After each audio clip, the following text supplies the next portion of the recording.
सभी रेल कर्मचारी भाई और बहनों, सबको मेरा ओर से श्रमिक कांग्रेस का ओर से मैं आप लोग को नमस्कार करता हूं।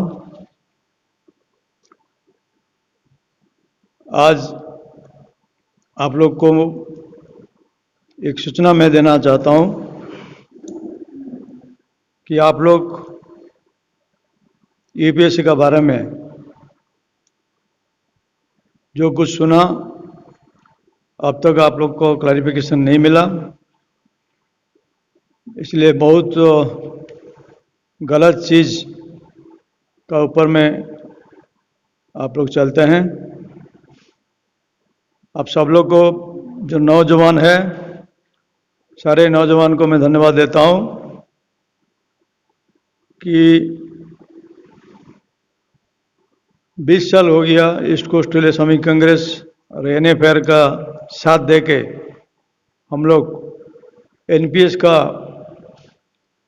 एगेंस्ट में लड़ाई जारी रखा। बहुत बार एनपीएस का विरोध में धरना प्रदर्शन हुआ।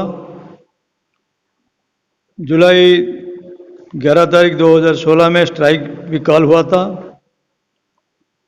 लेकिन एआईआरएफ स्ट्राइक में जो नहीं देने के लिए घोषणा करने के बाद स्ट्राइक हम लोग का जो होने का था जुलाई 11 तारीख 2016 में, वो बंद हो गया। फिर भी railway board, railway minister, prime minister और जेसीएम का लेवल में बहुत बार एनएफआईआर फाइट किया। रामलीला मैदान में भी हम लोग का धरना प्रदर्शन किया। करीब करीब 6-7 लाख रुपये आदमी एम्प्लॉय भाई था, जो दिया था। जो भी है, अच्छा बात है कि गवर्नमेंट हम लोग का डिमांड का ऊपर में, हम लोग का एजिटेशन का नाते 26 तारीख को एक यूपीएस नाम में यूनिफाइड पेंशन स्कीम को कैबिनेट ने अप्रूवल दिया। ये अप्रूवल एक्चुअली पहले हो गया था, लेकिन हमारा जो फेडरेशन लीडर लोग को 26 तारीख को बुला के वही बात बोला कि यूपीएस का कैबिनेट ने अप्रूव दिया, इसलिए आप लोग को जानकारी देने के लिए बुलाया। लेकिन मैं आपको क्लैरिफाई करना चाहता हूं, इक्वारेसी और एनएफआईआर का तरफ से कोई भी टॉप लीडर इसमें एग्रीमेंट में साइन नहीं किया कि साइन भी नहीं होगा। हम लोग का लड़ाई ओपीएस के लिए हुआ, हम लोग को लड़ाई एनपीएस के लिए नहीं हुआ। हम लोग को ये बोला कि एनपीएस को स्क्रैप करो, ओपीएस को रिस्टोर करो, लेकिन गवर्नमेंट एनपीएस का जगह में फिर यूपीएस को एक लेकर आया। हम लोग स्वागत करता हूं कि वो लोग हमारा चैलेंज का ऊपर में बेंट हुआ, बुलाया और डिस्कशन किया। लेकिन जो डिसीजन लिया गया, जो नाम चेंज कर दिया गया एनपीएस को यूपीएस करके, वो हमारा दुर्भाग्य है। जैसा आप लोग का एनपीएस जब शुरू हुआ 1/1/2004 से बहुत सारे आदमी को गवर्नमेंट ने बोला 15 लाख मिल जाएगा, 20 लाख मिल जाएगा, लेकिन फाइनली एनपीएस में कुछ बेनिफिट नहीं था। 1 साल करीब लगा एम्प्लॉय लोग को एनपीएस में क्या बेनिफिट है जानने के लिए। लेकिन आज का नौजवान लोग इतना अनपढ़ नहीं है। 24/8/2024 को जो कैबिनेट मंजूरी दिया ईपीएस को, जो 5 पॉइंट का ऊपर में पीआईबी लेटर इशू किया, उसको एक दिन के अंदर में सारे रेलवे एम्प्लॉय को मालूम पड़ गया कि एनपीएस से यूपीएस अच्छा है कि बुरा है। इसका बारे में मैं सभी मेरे कर्मचारी भाई लोग को ये बोल रहा हूं, ईस्ट कोस्ट रेलवे श्रमिक कांग्रेस और एनएफआईआर का डिमांड था रिस्टोर ऑफ ओपीएस, आज भी वही है, आने वाला दिन में भी वही रहेगा। हम लोग को ओपीएस चाहिए, हम लोग को, और ईपीएस जेपीएस ये सब कुछ जरूरत नहीं है, हम लोग को सिर्फ ओपीएस चाहिए, ये हमारा नारा है। हम लोग का इसी का ऊपर स्टैंड आज तक भी है। 26 तारीख जो कैबिनेट मंजूरी दिया उसको हम लोग मानता नहीं है, लेकिन दुख का बात है हमारा रेल में जो दूसरा ट्रेड यूनियन है वो सेलिब्रेशन किया कि हम लोग का यूपीएस में बहुत बड़ा फायदा मिल गया, हम लोग का लड़ाई में जीत गया। लेकिन मैं आपको बोलना चाहता हूं एनएफआईआर का तरफ से कि हम लोग को हार गया, हम लोग जीता नहीं है। और एक और ऐसी एनएफआईआर जब तक ओपीएस नहीं मिलेगा तब तक हम लोग लड़ाई जारी रखेंगे। मैं एक एक बात का ऊपर मैं आपको बोलना चाहता हूं कि जो ओपीएस हम लोग को रिस्टोर करने के लिए चाहता था और जो ईपीएस अभी लागू करने के लिए कैबिनेट मंजूरी दिया, उसका अंदर में तफावत क्या है। पहला मुद्दा यही है, ओपीएस में हम लोग को कुछ कंट्रीब्यूशन देना नहीं पड़ता था। पेंशन के लिए ओपीएस में कोई कंट्रीब्यूशन हमको देना नहीं पड़ता था, लेकिन यूपीएस में हम लोग 10% कंट्रीब्यूशन देना पड़ता है। नंबर 2, ओपीएस में 10 साल नौकरी करने के बाद हम लोग को फुल पेंशन मिलता था, लेकिन यूपीएस में 10 साल सर्विस करने से आपको 10,000 मिनिमम पेंशन मिलेगा और फुल पेंशन के लिए जो कैबिनेट डिसीजन लिया कि 25 साल नौकरी आपका कंप्लीट होने से आपको लास्ट मंथ का सैलरी का मुताबिक 50% कैलकुलेशन करेगा।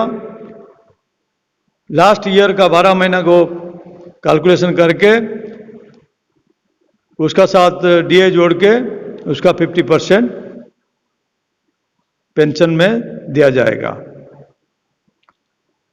हमारा दुख का बात यही है, ओपीएस में 10 साल का बाद हमको फुल पेंशन मिलता था, लेकिन अभी 25 साल जब तक कंप्लीट नहीं होगा हमको फुल पेंशन नहीं मिलेगा। एक बात है। दूसरी बात है, ओपीएस में 20 साल नौकरी करने के बाद अगर मैं चाहता था मैं वीआर लेता था और वीआर लेने के बाद भी 100% पेंशन हमको मिलता था, लेकिन अभी यूपीएस में 25 साल नौकरी नहीं होने से आपको पेंशन नहीं मिलेगा। अगर आप का उम्र 55 56-57 साल हो जाएगा, आपको कोई बीमारी पकड़ लिया, आप अगर वीआर लेना चाहता है तो वीआर टोटली ईपीएस में नहीं है। वॉलंटरी रिटायरमेंट लेने का सवाल नहीं है। अगर आप वॉलंटरी रिटायरमेंट लेता है, सपोज 55 साल में आप वॉलंटरी रिटायरमेंट लिया, तो आपको पेंशन नहीं मिलेगा जब तक आपका 60 इयर्स कंप्लीट नहीं होगा। जिस दिन आपका 60 इयर्स कंप्लीट होगा उसका बाद आपको पेंशन मिलेगा, कैलकुलेशन होगा, मिलेगा। ये बड़ा दुख का बात है। तीसरा बात यह है, हम लोग का ग्रेजुएटी ओपीएस में था, 10 साल से ज्यादा जो नौकरी कर रहा है, अगर 30 साल में नौकरी किया तो मेरे को 15 महीना का सैलरी मिलता था। लेकिन आज जो ईपीएस में डिक्लेयर किया कि एडिशनल 1/10 दिया जाएगा, ये क्यों दिया जाएगा मैं आपको बोल रहा हूं। हम लोग को अंधा रख के अभी गवर्नमेंट ने डिसीजन लिया, लास्ट हमारा जो सैलरी है उसका 1/10 कैलकुलेशन करेगा। हर 6 महीना में एक स्लैब आएगा। सपोज मेरा 25 साल नौकरी है, 25 × 2 50 तो कंट्रीब्यूशन हिसाब करके हम लोग को 5 लाख 6 लाख जो होगा हमको देगा। 6-7 लाख से ज़्यादा भी नहीं होगा। ये मैं एक बात यहाँ बोलना चाहता हूँ। सेकेंड पॉइंट में अश्योर्ड फैमिली पेंशन 60% देने के लिए बोला। अगर कोई पेंशन वाला गुजर गया तो उसका वाइफ को लिखा है कि 60% पेंशन मिलेगा, लेकिन 60% जो पेंशन मिलेगा करके लिखा है वो एक्चुअल 60% नहीं है, वो 30% होता है। क्यों ना, जो पेंशन उसका हस्बैंड को मिलता था, जितना पैसा मिलता था, वो गुजर जाने के बाद वही पैसा का 60% मिलेगा। 100 रुपया अगर मिलता था, उनका मिसेस को 60 रुपया मिलेगा। तो ये पेंशन जो 60% बोलता है, 60% नहीं होता है। जो पेंशन हस्बैंड को मिलता था उसका 60% वाइफ को मिलेगा, 100% नहीं मिलेगा, 40% काट दिया। ये सबसे बड़ा दुख का बात है। दूसरा बात, 25 साल नहीं होने से फुल पेंशन हमको नहीं मिलता है यूपीएस में, नया जो बनाया। लेकिन मैं आपको बोलना चाहता हूं, रेल में नौकरी करने के लिए जो ओवर एज लिमिट 35 रखा गया, एससी एसटी का पर्टिकुलरली 40 रखा। पर्टिकुलरली एससी एसटी लोग का प्रॉब्लम होगा। और 35 जो यूआर वाला का 35 जो 35 साल में नौकरी करता है, जो 36 ईयर में नौकरी करता है, जो 40 साल में नौकरी करता है, एससी एसटी वाले, ये लोग 60 इयर्स कंप्लीट करने का बाद भी 25 साल उनका काउंट नहीं होगा। किसका 20 साल होगा, किसका 22 साल होगा, किसका 23 साल होगा, यही रहेगा। लेकिन 25 इयर्स कंप्लीट नहीं होगा। इसका मतलब है उनको फुल पेंशन नहीं मिलेगा। कौन सा रास्ता में मिलेगा पेंशन? 10,000 वाला जो 10 साल कंप्लीट करेगा तो उसको 10,000 मिनिमम मिलेगा पेंशन। जो 11 साल में कंप्लीट करेगा उसको 22% मिलेगा। जो 12 साल नौकरी करेगा उसको 24% मिलेगा। यही हर साल में 2% बढ़ के 25 साल कंप्लीट होने से 50% पेंशन मिलेगा। एक एग्जाम्पल मैं देना चाहता हूं।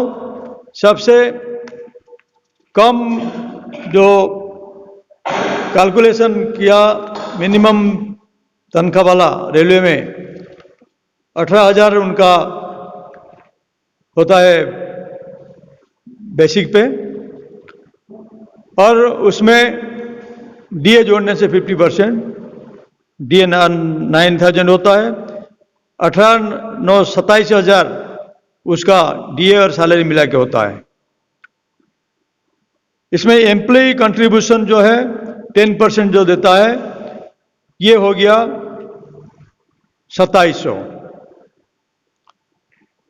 और गवर्नमेंट जो वो एनपीएस में देता था 14% बोलने से 3780 गवर्नमेंट देता था, 2700 एम्प्लॉई का ओन कंट्रीब्यूशन जाता था। इसमें हम लोग 25 ईयर्स को कैलकुलेशन करेगा तो एम्प्लॉई का सब्सक्रिप्शन रहेगा 8,10,000 और गवर्नमेंट एम्प्लॉय को देगा 11,34,000। ये दोनों मिला के 90,44,000 होता है। मतलब 25 साल में एनपीएस वाला का पैसा करीब करीब 20 लाख पीएफआरडीए में डिपॉजिट होता है। अभी एनपीएस में भी ये था कि 60%, ओपीएस में जो था एनपीएस में वही था, 60% पैसा हम लोग को एम्प्लॉय ले सकता है और 40% पीएफआरडीए में रहेगा, उसका एग्नेस्ट में डिविडेंड एम्प्लॉय को मिलेगा। अगर इसको हम लोग पकड़ेंगे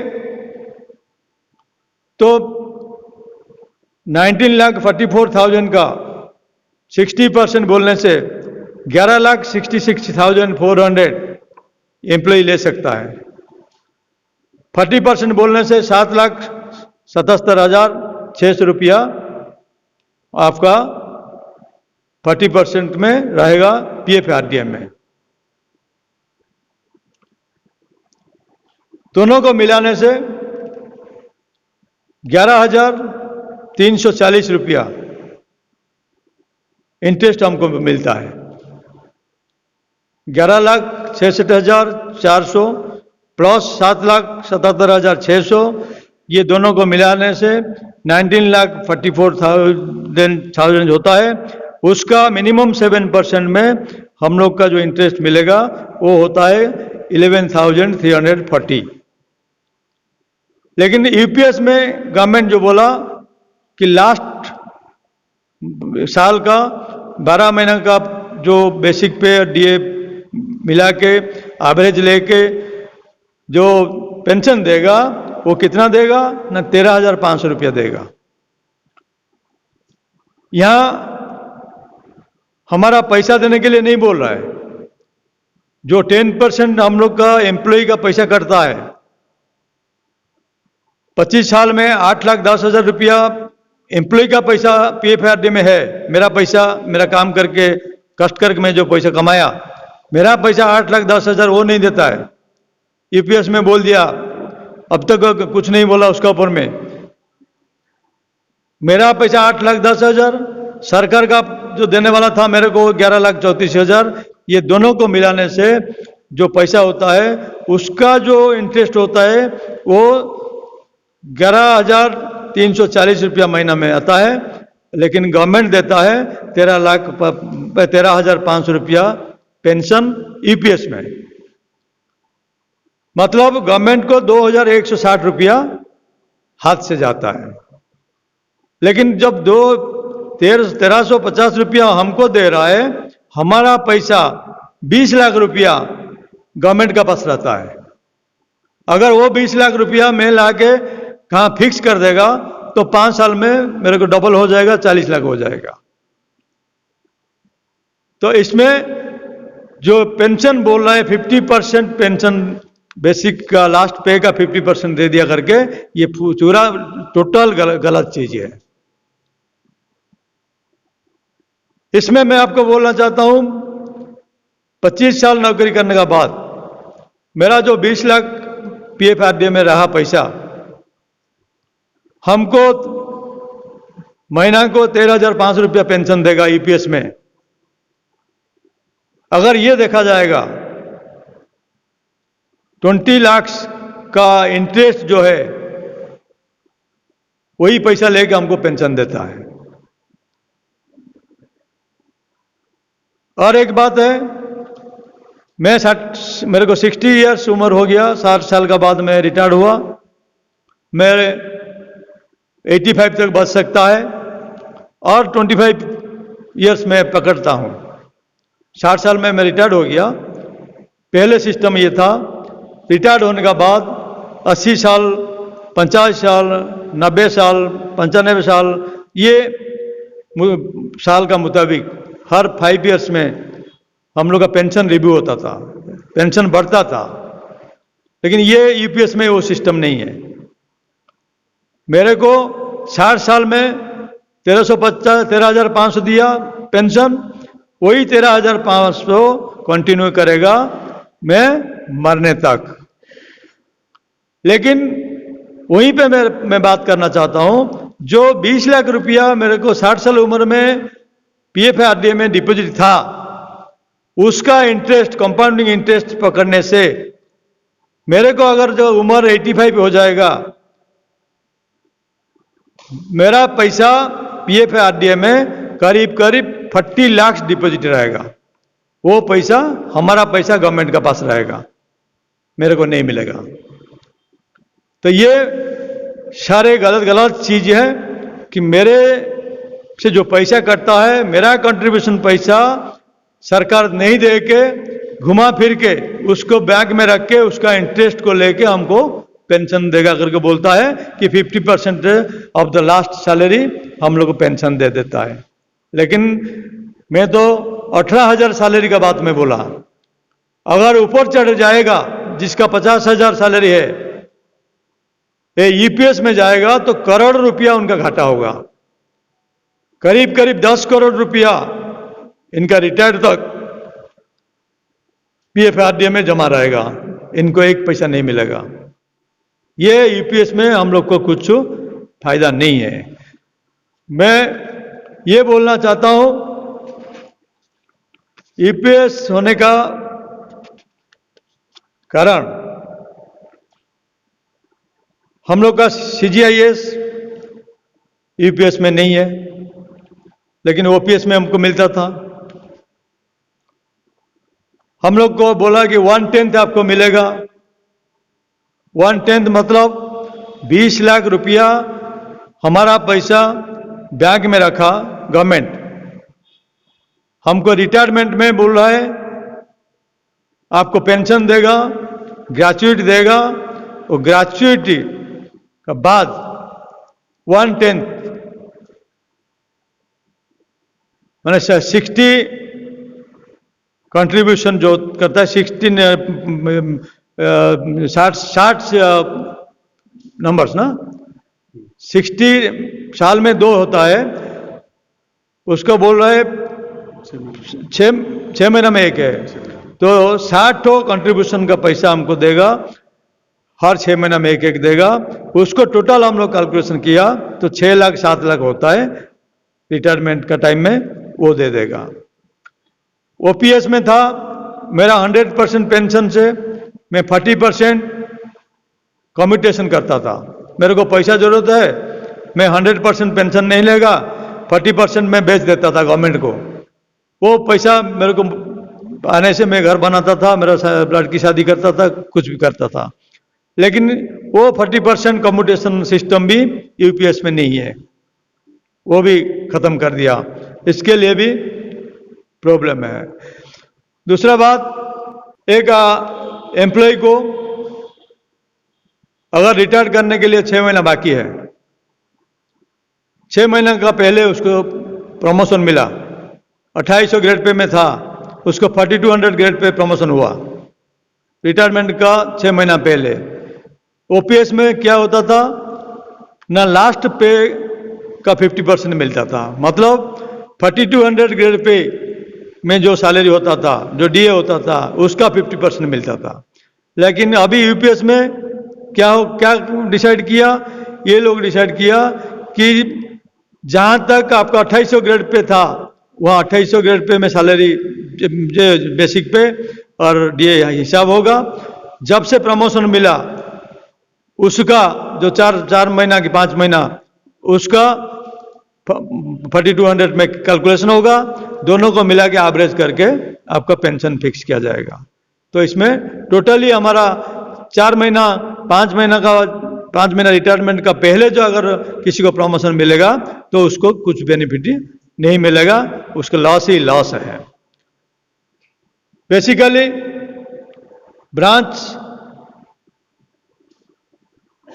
बात बोलने से यहां एक एक मिनिस्टर एक एक बात बोलते हैं। यूपीएस का बारे में पूछने से फाइनेंस मिनिस्टर एक बात बोलते हैं, रेल मिनिस्टर एक बात बोलते हैं। इसका ऊपर में जब हम लोग को सुनने आया, पूछा गया वॉलंटियर रिटायरमेंट का बारे में, वो लोग बोला कि वॉलंटियर रिटायरमेंट है कि नहीं है यूपीएस में। वो लोग को आंसर दिया वॉलंटियर रिटायरमेंट ले सकता है लेकिन पेंशन नहीं मिलेगा, जब तक 60 इयर्स कंप्लीट नहीं होगा तब तक पेंशन का बात ही नहीं आएगा। 60 उम्र तक आदमी बच भी सकता है, मर भी सकता है, इसमें कोई गारंटी नहीं है। तो लास्ट आदमी मरने का टाइम में उसको एक पैसा भी नहीं मिलेगा। ये जो सारे चीज यूपीएस में लाया, इसका अंदर में हम लोग को ये बोलना चाहता हूं, मेरे जो नौजवान साथियां हैं जो एम्प्लॉई और ऑफिसर 1/1/2004 का बाद ज्वाइन किया रेलवे में, वो लोग ईपीएस का बारे में सोचें, नहीं सो किससे कांटेक्ट करें, किससे सलाह लीजिए, लेने का बाद यूपीएस में जाएगा कि एनपीएस में जाएगा रहेगा वो डिसाइड करें। क्योंकि अगर हम लोग को पूछेंगे, हम लोग को यही सलाह देंगे कि हमारा 10% जो कंट्रीब्यूशन मनी गवर्नमेंट का पास रहता है, वो पैसा हमको रिटर्न करने के बाद अगर ये 50% पेंशन हमको देगा तो इसमें बेनिफिट है, हम एग्री हो सकता है।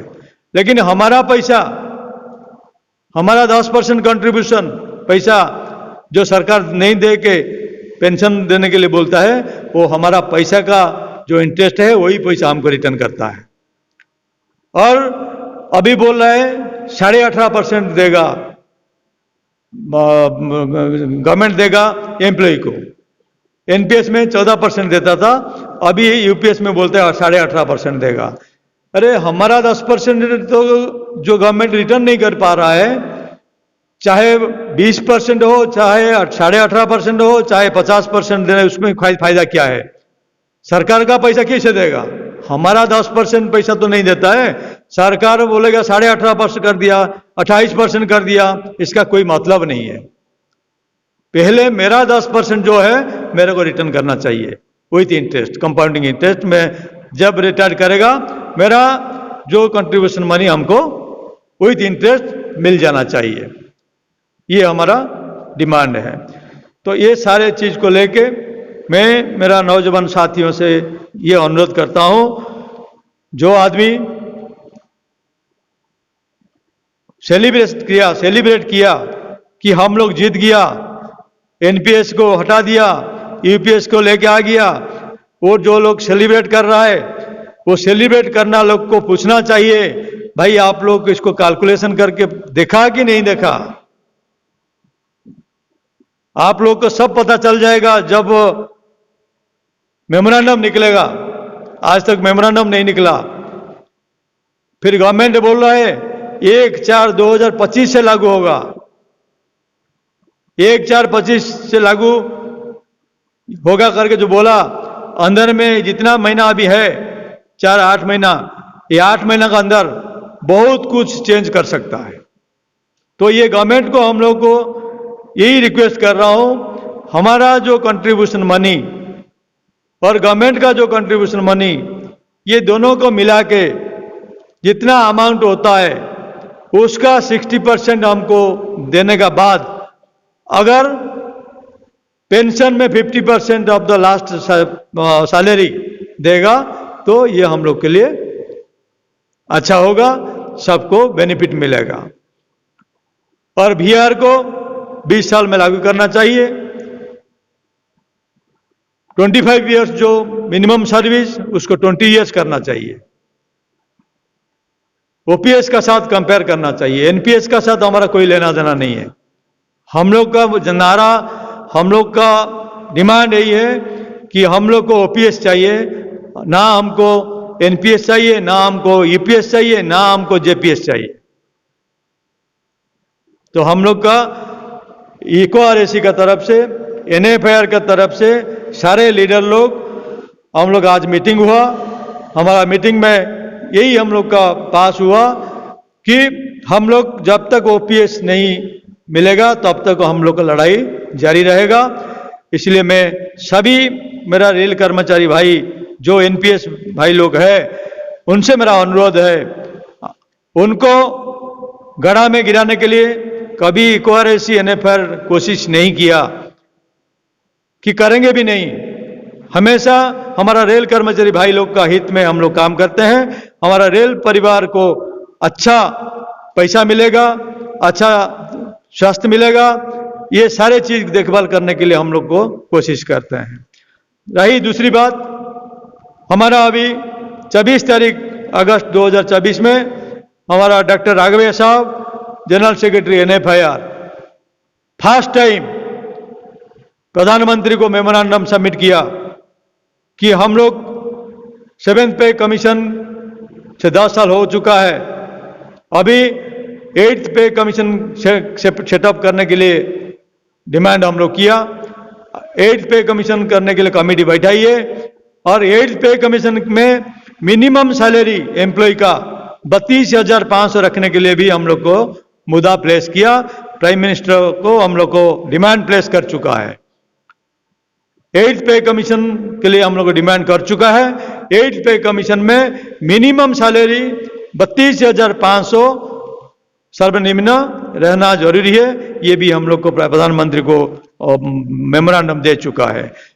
28/8/2024 को डॉक्टर राघवैया साहब ने डॉक्टर नरेंद्र मोदी प्रधानमंत्री साहब को हमारा लेटर लिखा है। इसमें यूपीएस में जो जो गलतियां हैं उसको सुधार करने के लिए हम लोग को यूपीएस को जब तक ओपीएस का साथ बराबर नहीं करेगा तब तक हम लोग उसको मानेगा नहीं। तो इतना कॉम्प्लिकेशन में क्यों जा रहा है सरकार? सीधा सरकार ओपीएस को क्यों नहीं मानता है? जब जब रेवेन्यू में प्रॉब्लम आता है, जब जब घाटा होता है रेलवे में, पैसा कहां से लाऊंगा करके बोलने का टाइम में उनको एक याद आता है, एम्प्लॉय को मार के हम लोग का रेवेन्यू को पैसा बचाएगा।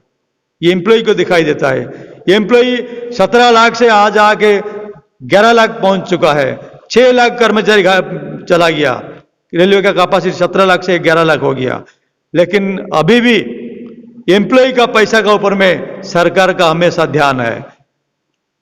बाहर से इनकम कैसा करेगा वो ध्यान नहीं देता है, लेकिन एम्प्लॉय जो दिन रात काम कर रहा है, दिन रात काम करके रेलवे के लिए जीवन दान करते हैं, उसी को 2 पैसा देने के लिए सरकार पीछे हट जाता है।